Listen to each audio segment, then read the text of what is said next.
This is NBC News video just in of Leanna Harris leaving jail today, where she went to visit her husband Ross. He is accused of murdering their toddler in a boiling hot car as he sexted 6 other women. This mom spent nearly 40 minutes inside the jail, but it's not clear that they ever met. Listen to what a reporter asked her. Good morning, Mrs. Harris. Were you able to speak with your husband? How is Ross doing? What do you want people to know this morning?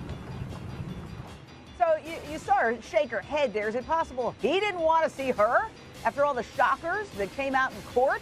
Or did they actually talk? And she's just telling the reporter, leave me alone. You can see Leanna Harris burying her head as she rides off. What would motivate this woman to make such a public gesture of loyalty to a man cops say has betrayed her sexually and allegedly murdered her own flesh and blood? Leanna Harris, the baby's mother, also part of the investigation. During this, she's like, why aren't you crying? Why aren't you reacting to this? She said, I must be in shock. Stunning claims of raunchy text messages. He's got this whole second life that he's living with alternate personality. Suspicious internet searches. Harris watched videos online about the dangers of being trapped in a hot car. And she looks at him, she's like, well, did you say too much? This was his joy. This was his pride. He was very proud to be Cooper's daddy. Mom Leanna insisted to daycare workers that her husband had left Cooper in the car the moment she heard the child wasn't there, before she had any news of her son's death. People are also wondering about the mom after cops said she asked her husband after their son's death in the police station if he, quote, said too much.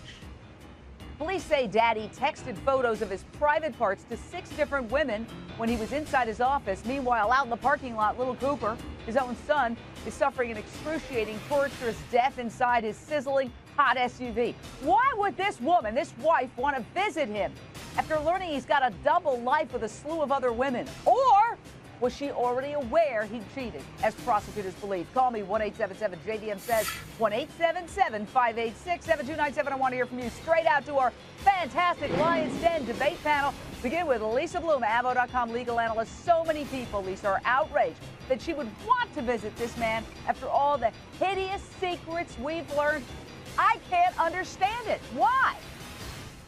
So there's 2 possible explanations. One is she's a co-conspirator in the murder of her little boy. There are a couple of sociopaths, and all of the behavior that you just listed supports that. In addition, she never talked about the little boy when she's with him at the police station. She never says, oh my God, what happened to my son? It was all about her husband. I mean, that's very suspicious too. The other possibility is that she's truly innocent. She's caught up in something she doesn't understand. She's young, and she's got a lot of growing and evolving to do to come to terms with what's happened in her life. Well, what does everybody think? Anahita said it got far. We got to mention she's not charged with anything, not called a suspect. Do you think that she is a co-conspirator and that she wants to visit her husband to, you know, be a co-conspirator? That's what they do. They communicate with each other. No, Jane. No? I don't think so. I think she's standing by her man because she doesn't believe that he intentionally killed their son. And really, it's easy for everyone to kind of sit back all of a sudden and be some psychiatrist or body language expert and convict this woman because she didn't show enough emotion, Jane. She didn't cry. She was chewing gum during the hearing. They were literally tearing apart every word that she said at the eulogy of her son. I mean, you can't do that because we all know people grieve differently.